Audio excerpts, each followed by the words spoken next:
So this is going to be a new thing I'm going to be trying to attempt to do.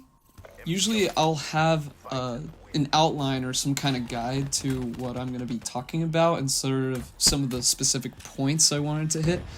But this time I'm going to try and do more of a stream of consciousness approach where whatever comes up in my mind or whatever naturally uh, is conveyed is sort of the way I'm going to go with these things. So, anyways, I wanted to talk about what it means to be authentic, why you should strive to be authentic, and essentially just it's better to be yourself, which is so cheesy. You hear it all the time. Everyone always is like, "Oh, just be yourself. It's okay. Don't worry about it. Like people will like you for who you are." And I think as a general rule, that's good. There's obviously going to be some exceptions where maybe you can tailor your authentic self to fit in the specific scenario you're going to put yourself in, maybe in a job interview or on a date or any specific interaction you're going to have with. But I do strongly believe that it is important to just stay true to who you think you are and really express that into the world and not to mask that behind something that is not you.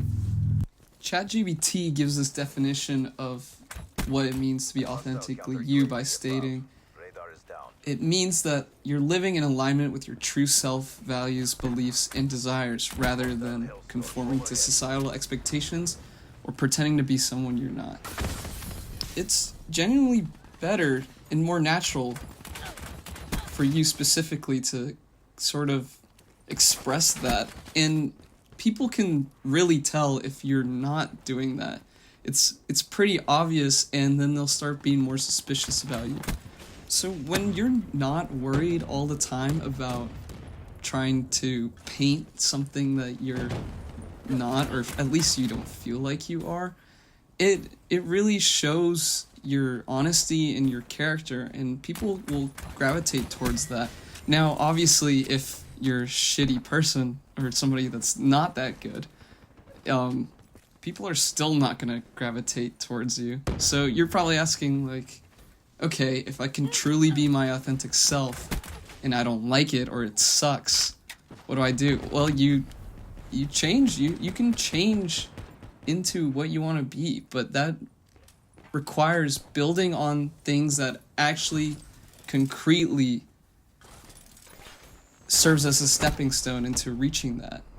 I mean, sometimes you can fake it till you make it, but if you really want to naturally express that part that about you or you want to change about you, then you got to have physical or some kind of meaningful evidence to back that up, at least to make you feel that way internally. Being true to yourself will also help in areas such as confidence, for example. Confidence is huge when it comes to looking for opportunities, searching for opportunities, and having that drive and that comfort of being in your own skin. Maybe this is a dumb statement to say, but I think it is better to be confident in something that you're stupid in or wrong in than compared to if you weren't confident. Because that hesitation can sometimes hurt you even more than if you just did it with full head-on-ness. And not only that, I think being more true to you helps you go into the right direction of what you want to do, what you like to do, rather than doing things that are not as enjoyable. And then that leads into a snowball of like you being sad or you feeling empty or missing some kind of part of you. And it kind of helps remedy both those things and can help you be more efficient and better at those things, if that makes sense. Okay, I'll admit that was kind of a lot of yapping. Where am I going with this? I guess my main goal with this video is not to convince you that authenticity is the way to go, because I think everyone kind of knows that. It's a little self-explanatory in that sort of sense. But I think the biggest thing is it's hard to accept that because kind of the way people like say that, just be yourself, is a little abrasive. I don't know exactly how to describe it, but it's maybe that has to do with ego, you know? Because on one hand, it's sort of like, oh yeah, it's the obvious answer. I'm a little mad that you're telling me the answer that I already know. But it's also something that we don't do because of the ego. Maybe this is not a perfect analogy or example to use to sort of demonstrate this like feeling when someone tells you that, but I look back at times where I'm playing video games for objectively a little too long, a little too obsessive, I guess, and when your parents come down and it's like 11 or 12 or 1 a.m. in the morning and they show up with this look of obvious sleep deprivation. Is that a word? I don't know.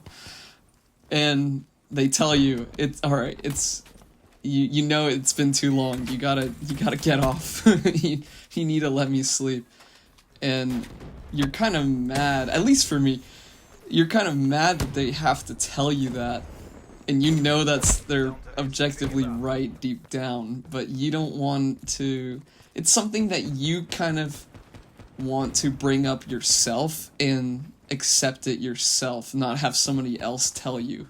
Kind of embarrassing in that sense. I guess it's that feeling, that in between of like, they could have said it better, but at the same time, I guess that's your ego working against you again. Another evidence of that. And you're just kind of mad that you couldn't bring it up and take action yourself. But all of this is obviously going to take time and take a lot of work. It's not going to come naturally. I still struggle with it because sometimes, you know, some certain situations pop up where you kind of put on this mask, whether intentionally or not, and you know, I got to work on that. Sometimes it happens, very rarely. I've done better now, but it happens, and that's okay. That's okay. I think the biggest thing is just to acknowledge it and to really work on it in that aspect. And then it's weird. This is so like abstract describing, abstract thinking, but all the pieces in life sort of fall into place once that happens, once you unlock that part of the map of your brain. I don't know, there could be some things that I'm wrong about, or maybe some things I've left out, but if I did, or there's any feedback you want to leave, can always post them in the comments below, and thanks for stopping by.